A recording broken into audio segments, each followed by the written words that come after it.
नमस्कार, आप देख रहे हैं ईस्टर्न एस्का मीडिया समाचार बुलेटिन के साथ मैं जितेंद्र ज्योति।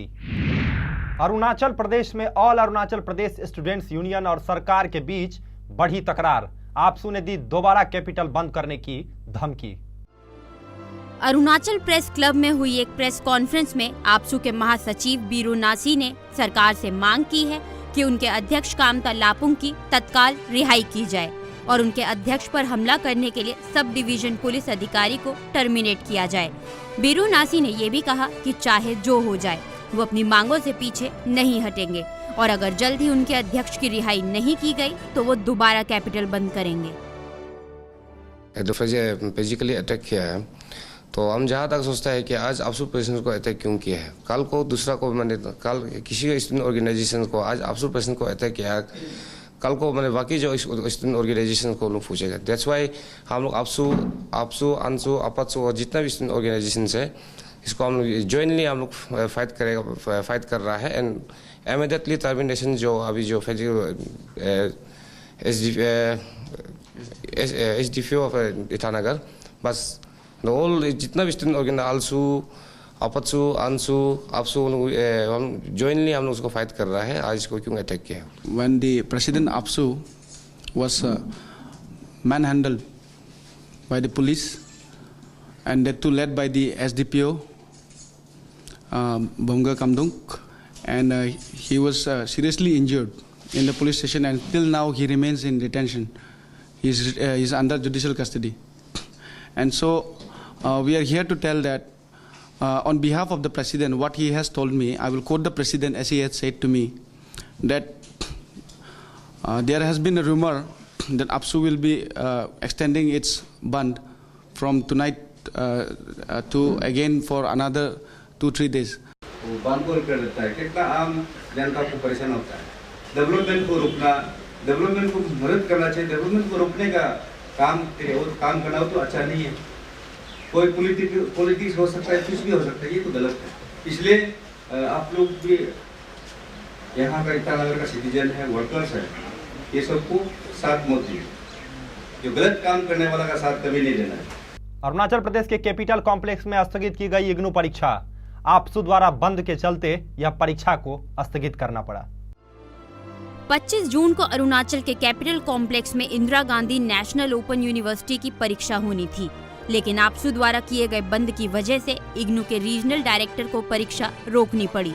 इग्नू के स्टडी सेंटर देरा नातुंग गवर्नमेंट कॉलेज ईटानगर के सेंट्रल सुपरिटेंडेंट किरण लोंगचुंग ने बताया कि जो परीक्षा अभी रोक दी गई है वो दोबारा दिसंबर में होगी।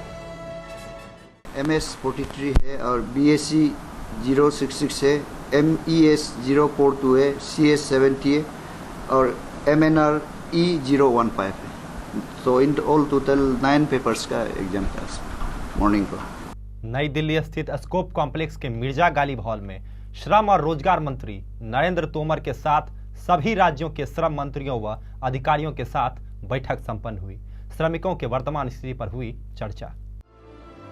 इस बैठक में आंध्र प्रदेश, बिहार, छत्तीसगढ़, गोवा, हरियाणा, मध्य प्रदेश, मेघालय, मिजोरम, ओडिशा, तमिलनाडु, उत्तर प्रदेश और असम के श्रम मंत्रियों के अलावा अन्य राज्यों के श्रम विभाग के अधिकारियों ने केंद्रीय मंत्री के साथ करीब 4 घंटे तक बैठक की और अपने अपने राज्यों के श्रमिकों की मांग को नरेंद्र तोमर के समक्ष रखा। बैठक के बाद केंद्रीय मंत्री नरेंद्र तोमर ने ईस्टर्न स्काई मीडिया से मुखातिब होते हुए कहा कि बैठक में सभी राज्यों के श्रम मंत्री मौजूद थे। कुछ राज्यों में विधानसभा सत्र के कारण वहां के अधिकारी आए थे और सभी राज्यों ने अपने प्रोजेक्ट दिए हैं, जिस पर आने वाले दिनों में राज्य और केंद्र मिलकर एक नई पहल करेंगे ताकि मजदूरों को बेहतर सुविधा मिल सके। वहीं नरेंद्र तोमर ने कहा कि आज देश में लगभग 47 करोड़ मजदूर पंजीकृत नहीं है, जिस पर सिर्फ बातें होती हैं। इसे पंजीकृत करने की जरूरत है। इस बैठक में 12 राज्यों से माननीय मंत्रीगण आए हैं और कुछ राज्यों से माननीय मंत्रीगण विधानसभा वगैरह चल रही है तो वो उपस्थित नहीं हो पाए और उन क्षेत्रों से सब अधिकारी आए। आज हम सब लोगों ने एक तो जो मजदूर हैं जो आज भी पंजीकृत नहीं हैं, बात चलती रहती है मजदूर 47 करोड़ हैं, 42 करोड़ हैं, लेकिन वो किसी की भी पहुंच वहां तक नहीं है। तो हम सब लोगों ने विचार किया है कि सभी राज्य और केंद्र मिलकर इसके लिए पहल करेंगे और जो मजदूर है उस तक हमारी पहुंच होनी चाहिए। जंतर मंतर पर इकट्ठा हुए हजारों मजदूर न्यूनतम मजदूरी सहित विभिन्न मांगों को लेकर धरना प्रदर्शन कर रहे मजदूरों ने कहा, जिस मजदूर के कारण देश चल रहा है वह मजदूर अपने बच्चे को रोटी देने में आज सक्षम नहीं है। दिल्ली का जंतर मंतर बहुत दिनों के बाद मजदूरों के इनकलाब जिंदाबाद के नारे से गूंज उठा और तपती धूप में लाल झंडे से पटा दिखा। चारों ओर देश के वास्तविक कर्णधार की आवाज से पूंजीपतियों के रंग उड़ रहे थे। दिल्ली और वजीरपुर के मजदूर और गरम रोला मजदूर एकता समिति के अलावा देश के अन्य हिस्सों से आए मजदूरों ने मिल मालिकों के मनमानेपन के खिलाफ आवाज उठाई। समिति के मजदूर नेता रघुराज ने कहा कि हमारी जो मांग है उसमें सरकार के द्वारा निर्धारित 8 घंटे के हिसाब से न्यूनतम मजदूरी, सरकारी छुट्टी, ईएसआई और पीएफ की सुविधा प्रमुख है। अन्य सभी मांगों को हम लोगों ने सरकार को सौंप दिया है। धरना प्रदर्शन में हजारों मजदूरों ने अपने हक के लिए आवाज उठाई। मेरा नाम रघुराज है और हम लोग गरमरोला मजदूर एकता समिति से हैं और हम लोग वजीरपुर औद्योगिक क्षेत्र है जो दिल्ली का, उसमें पिछले 6 जून से लगातार स्ट्राइक पर बैठे हुए हैं और हमारी प्रमुख मांगे हैं कि न्यूनतम जो वेतन है जो दिल्ली सरकार ने तय किया है वो लागू किया जाए, 8 घंटे का टाइम ओवर लागू किया जाए, वर्क आवर लागू किया जाए, साथ में ईएसआई, पीएफ और जो फैक्ट्री अधिनियम के तहत जितनी भी सुविधाएं हैं वो लागू की जाए और जो लेबर डिपार्टमेंट की तरफ से श्रम कानून के तहत जो भी कानून लागू होता है मजदूरों के प्रति उसको लागू किया जाए। वहाँ पर 12 घंटे की शिफ्ट में वो लोग 8,000 रुपये तक तनख्वाह पर हम लोगों पर काम करवा रहे हैं। स्टील की उस रॉड को हम लोग हॉट रोलिंग में जो है रोल करके लंबा करते हैं और इतनी हीट में काम करते हैं, उसके बावजूद हमारी जो हालत है वो जस की तस बनी हुई है। अरुणाचल प्रदेश के कुरुंग कुमे जिले के हेडक्वार्टर कोलोरियांग में इंस्पेक्शन बंगले की हालत है बेहद खस्ता। प्रशासन को नहीं है इसकी कोई सुध। कुरुंग कुमे जिले के हेडक्वार्टर कोलोरियांग में बने इंस्पेक्शन बंगले की हालत बद से बदतर है, लेकिन ना तो विभाग के लोगों द्वारा और ना ही जिला प्राधिकारियों द्वारा इसकी देखरेख की जा रही है। इंस्पेक्शन बंगले के केयरटेकर ने बताया कि जब से यह बंगला बना है तब से लेकर अब तक यहाँ कोई मरम्मत नहीं की गई है। इंस्पेक्शन बंगले की यह हालत कोलोरियांग के गैर जिम्मेदार अधिकारियों की वजह से हुई है, जिन्होंने इस बंगले का जरा भी ख्याल रखना जरूरी नहीं समझा। हम लोग ना जिसे ना ये आईवी में चला रहा है, उसका ये गोर का बना का समय में हम लोग को जन्मने के समय में बनाया, तो भी ये अगर ये भी अभी हम लोग और भी इससे शराब पड़ा हो गया, हम भी जिसे तिसे चल रहा है, वो ये हम लोग कुछ नहीं पड़ता है, साहब लोग नहीं दिखता है, वो कुछ हम लोग लीडर लोग भी इसको ये केयर नहीं करता है। वो आने वाला लोग बोल रहा है हम लोग उन्ना ये आईवी से किधर लोग किसे करते, हम लोग किसे करेगा। पहले हम लोग इससे जिसे तिसे चल रहा है, साहब लोग तो आजकल ये पुराना हो गया बोल के केयर नहीं करता है। जो पेड़ भी लोग आएगा तो थोड़ा मोरा हम लोग सफा करके इसे जिसे चल रहा है, इसे हो गया हम लोग। अरुणाचल प्रदेश के ईटानगर में उच्चतर शिक्षा विभाग ने डिप्लोमा छात्रों के लिए आयोजित किया 1 दिन का काउंसलिंग प्रोग्राम। उच्चतर शिक्षा विभाग के डायरेक्टर डॉक्टर जोरम बेगी ने ईस्टर्न स्काई मीडिया से हुई बातचीत में बताया कि इस काउंसलिंग में छात्रों को अलग अलग जिलों के 7 पॉलिटेक्निक कॉलेजों के बारे में जानकारी दी गई। डॉक्टर बेगी ने राज्य में सरकारी कॉलेजों में अपर्याप्त सुविधाओं पर बात करते हुए कहा कि सरकार के नए फ्लैगशिप कार्यक्रम राष्ट्रीय उच्चतर शिक्षा अभियान के शुरू होने से समस्याएं कम होंगी। इसके साथ ही डॉक्टर बेगी ने युवाओं को पत्रकारिता को पेशा बनाने के लिए प्रोत्साहित किया और कहा कि राज्य में जल्द ही पत्रकारिता और मास कम्युनिकेशन के डिग्री कोर्सेज शुरू किए जाएंगे। हमारा वो हर साल में 3 काउंसलिंग होते हैं, ये डिग्री के लिए, डिग्री इंजीनियरिंग और डिग्री और पीसीबी ग्रुप के लिए, और जो तीसरा होता है डिप्लोमा। पहले तो हमारा एक गवर्नमेंट सेक्टर में था और राजीव गांधी पॉलिटेक्निक, और एक प्राइवेट सेक्टर में था टोमी पॉलिटेक्निक बासार। तो इस बार अंडर गवर्नमेंट सेक्टर में 5 और पॉलिटेक्निक शुरू कर रहे हैं। यह है नामसाई में, रोइंग में, पासीघाट में, लाइंग यानी कि कुरुंग कुमे डिस्ट्रिक्ट में, और दिरांग वेस्ट कामेंग डिस्ट्रिक्ट में। बहुत लोग यहाँ सीट नहीं मिलने से खुद चला जाता है, वो लोग कोई अच्छा इंस्टीट्यूशन में, रिकॉग्नाइज इंस्टीट्यूशन में पढ़ता तो बहुत अच्छा बात है, लेकिन कोई ऐसा है, कोई प्राइवेट वेंडर से लेके यहाँ से पैसा दे के या ऐसा करके सीख जाता है। उधर कोई सब स्टैंडर्ड इंस्टीट्यूशन, अनरिकॉग्नाइज इंस्टीट्यूशन में वो लोग पढ़ता है, तो ये बहुत प्रॉब्लम क्रिएट करता है। नागालैंड के संगीत पर आधारित एक documentary film songs of the blue hills को 3 इंटरनेशनल फिल्म फेस्टिवल में किया गया है nominate. Documentary film songs of the blue hills के निर्माता हैं उत्पल बोरपुजोरी। फिल्म को सांस्कृतिक संसाधन के लिए केंद्र और ट्रेनिंग और सांस्कृतिक मंत्रालय के तहत एक संगठन ने प्रोड्यूस किया है। ये फिल्म नागालैंड के संगीत पर आधारित है।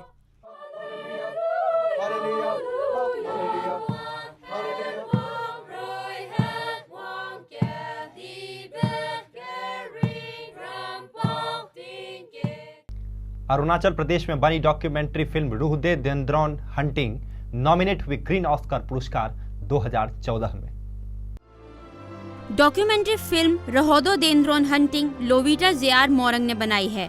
रोडोडेंड्रॉन एक पौधे की प्रजाति है जिसे जलवायु परिवर्तन की निगरानी के लिए एक उपकरण के रूप में इस्तेमाल किया जा सकता है। भारत में इसकी 125 प्रजातियां हैं, जिसमें से 61 प्रजातियां, 17 उप प्रजातियां और 12 किस्मों के पौधे अरुणाचल प्रदेश में पाए जाते हैं। इस पर लोविटा जेआर मोरंग ने डॉक्यूमेंट्री फिल्म बनाई है, जिसकी बेहद सराहना की जा रही है। रोडोडेंड्रन एक क्लाइमेट इंडिकेटर प्लांट है। आइए इसके बारे में और जानकारी हासिल करते हैं लोविता मोरंग से, जो कि वन ऑफ द डायरेक्टर है रोडोडेंड्रन फॉरेस्ट के डॉक्यूमेंट्री के ऊपर, जिनको अभी ऑस्कर पे एंट्री भी, ग्रीन ऑस्कर पे एंट्री भी मिल चुकी है। आइए उनसे बात करते हैं। Hello ma'am. हेलो, नमस्ते। मैम, पहले हमें ये बताइए रोडोडेंड्रन के बारे में थोड़ा कुछ बताइए। Yeah, hi. It's really a serious subject. Actually, it was my dream project since a decade back. 10 साल पहले ही मैं सोच रही थी कि मैं वाइल्ड फ्लावर के ऊपर कुछ बनाऊं. So ultimately, last 6 years, I've been struggling, I've been fighting. I have gone to whole eastern Himalayan zone, वहाँ जहाँ पे rhododendron is highly populated. So snow line में रह के for almost 100 and almost like plus days, I've been in snowline areas, slogging, trying to study each species. Okay, then so far I could discover 40 species and new record for India in the film. So ultimately, film has come out very good. यहीं पे screening हुआ था तो ईटानगर में, and people has appreciated a lot. Initially, they were very skeptic about rhododendron. क्या है, क्या फूल के ऊपर बात कर रहा है? Obviously, it's a new, not new thing. It's our own treasure. Whole Eastern Himalayan zone में जो है, because it's this is our. I won't blame also. This is our fault, but not knowing it lately. But never better late than never. ये साथ में अभी आपको सुन के experience तो बहुत बढ़िया सुनाई देते हैं, तो all in all how you would like to put up your experience while making the movie? नहीं, वहाँ पे देखिए, see there are early flowering group, फरवरी से शुरू होते, फरवरी एंड मार्च से, then main flowering group. Okay, main flowering group is again start from May, March, April, May, June, July तक. So these two group को, I mean, to check when they grow, their behavioral studies, flower कब, खिलते हैं कब, how is their health, उसको check करने के लिए obviously we go, we have been, it was a good experience, ऐसे जगह में, जंगल में हम लोग, कुलदे सिक, लास्ट फ्रंटियर ऑफ इंडिया, वहाँ से जा नहीं सकते हैं, वहाँ तक गए, एंड जहाँ तक रोडोडेंड्रन खिलाए, there's no more road beyond, and interestingly, there was no food. When we were hungry, we were eating whatever kaju, badam, dry fruits, chocolates we had. जब नहीं होता है तो we are like हवा खाते थे. अब कुछ खबर दिल्ली से फिर लेते हैं. दिल्ली की पाटियाला हाउस कोर्ट ने कांग्रेस अध्यक्ष सोनिया गांधी और उपाध्यक्ष राहुल गांधी को किया समन जारी. 7 अगस्त को कोर्ट में पेश होने का दिया आदेश. ये समन नेशनल हेरल्ड केस में जारी किया गया है. कोर्ट ने कांग्रेस नेताओं ऑस्कर फर्नांडिस और मोतीलाल बोरा को भी कोर्ट में पेश होने के लिए कहा है. ये केस बीजेपी नेता सुब्रमण्यम स्वामी ने दायर किया है. स्वामी ने आरोप लगाया है कि आरोपियों ने कांग्रेस के धन को निजी प्रॉपर्टी में लगाकर अपने हित के लिए इस्तेमाल किया है. उनका आरोप है कि हेरल्ड हाउस के नाम से जो 1600 करोड़ रुपए की संपत्ति है, उसका इस्तेमाल निजी फायदे के लिए किया जा रहा है. भारत की विदेश मंत्री सुषमा स्वराज ने की बांग्लादेश के पीएम से मुलाकात। फिलहाल सुषमा स्वराज अभी बांग्लादेश के दौरे पर गई हुई है। बांग्लादेशी समकक्ष अबुल हसन महमूद अली और प्रधानमंत्री शेख हसीना के साथ मुलाकात में सुषमा स्वराज ने कई अहम मुद्दों पर बात की। भारत और बांग्लादेश ने कुछ श्रेणियों के लिए वीजा सरलीकरण जैसे कई महत्वपूर्ण मुद्दों पर आगे कदम बढ़ाए और साथ ही त्रिपुरा के ऊर्जा संयंत्र से बिजली की आपूर्ति पर सहयोग के मुद्दे पर भी चर्चा की गई। बैठक में भू सीमा समझौते, प्रस्तावित तीस्ता नदी जल बंटवारे और अवैध आवर्जन के मुद्दे पर भी चर्चा की गई। सुषमा स्वराज 2 दिवसीय यात्रा पर बांग्लादेश गई हैं। दिल्ली यूनिवर्सिटी और यूजीसी के बीच तकरार हो सकती है खत्म। अंडर ग्रेजुएट ऑनर्स कोर्स को 3 साल का करने पर हो रहा है विचार।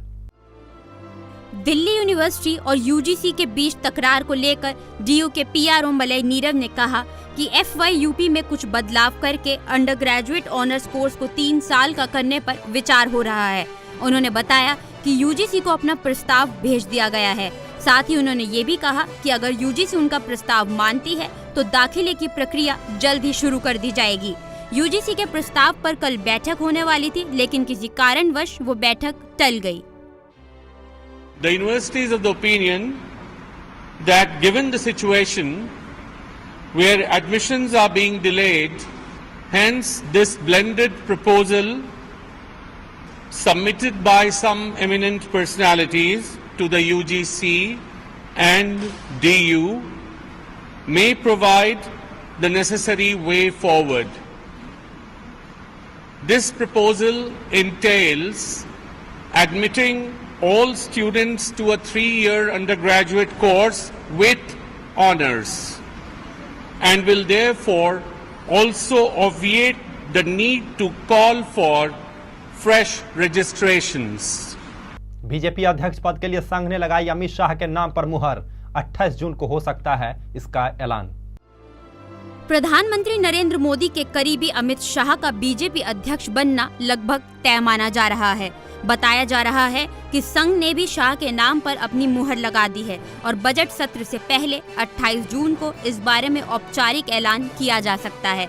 बीजेपी सूत्रों का कहना है कि बुधवार शाम को प्रधानमंत्री नरेंद्र मोदी, बीजेपी अध्यक्ष राजनाथ सिंह, वित्त मंत्री अरुण जेटली और केंद्रीय मंत्री नितिन गडकरी के बीच बैठक हुई थी, जिसमें अमित शाह के नाम पर सहमति बनी थी। अंतर्राष्ट्रीय क्रिकेट परिषद के संविधान में संशोधन को मिली मंजूरी। एन श्रीनिवासन होंगे आईसीसी के नए चेयरमैन। काफी विवाद में रह चुके हैं एन श्रीनिवासन। एजेंडे के तहत गुरुवार को कॉन्फ्रेंस के चौथे दिन आईसीसी संविधान में संशोधन को मंजूरी दे दी गई, जिस पर 8 फरवरी को सिंगापुर में आईसीसी बोर्ड ने सहमति जताई थी। सिंगापुर में हुई बैठक में लिए गए फैसलों में इस पर सहमति जताई गई थी कि आईसीसी संविधान में चेयरमैन का पद बनाया जाएगा। इसके तहत संशोधन तैयार कर लिया गया है, लेकिन इसे स्वीकार करने से पहले पूर्ण परिषद के समक्ष मंजूरी के लिए रखा जाएगा। आपको बता दें कि संशोधन के बाद एन श्रीनिवासन आईसीसी के पहले चेयरमैन होंगे। बॉलीवुड जगत से एक खबर आ रही है कि शाहरुख खान के ड्राइवर पर लगा एक नाबालिग से रेप का आरोप। ड्राइवर को किया गया गिरफ्तार। सुपरस्टार शाहरुख खान के ड्राइवर राजेंद्र कुमार गौतम को एक नाबालिग का रेप करने के आरोप में गिरफ्तार किया गया है। बांद्रा पुलिस थाने के एक अधिकारी ने बताया कि पीड़िता अभिनेत्री संगीता बिजलानी के घर पर काम करती है। अधिकारी ने ये भी बताया कि पुलिस पीड़िता की जन्म तिथि का पता लगा रही है ताकि पता चल सके कि वो इस समय बालिग है या नाबालिग। बढ़ते हैं अर्थ जगत की ओर। गुरुवार को बाजार में देखी गई 1% की गिरावट। गैस कीमतों पर फैसला टलने से बाजार की उम्मीदों को लगा झटका। जून सीरीज के एक्सपायरी के दिन बाजार में 1% की गिरावट आई। गैस कीमतों पर फैसला टलने से बाजार की उम्मीदों को झटका लगा है। अनुमान के विपरीत सरकार के आर्थिक सुधारों की दिशा में कदम न उठाए जाने से बाजार को निराशा हुई। सेंसेक्स 251 अंक टूटकर 25,063 और निफ्टी 76 अंक टूटकर 74,093 पर बंद हुआ। साथ ही मिड कैप, स्मॉल कैप भी फिसले। आज के समाचार अंकों में फिलहाल इतना ही। नमस्कार।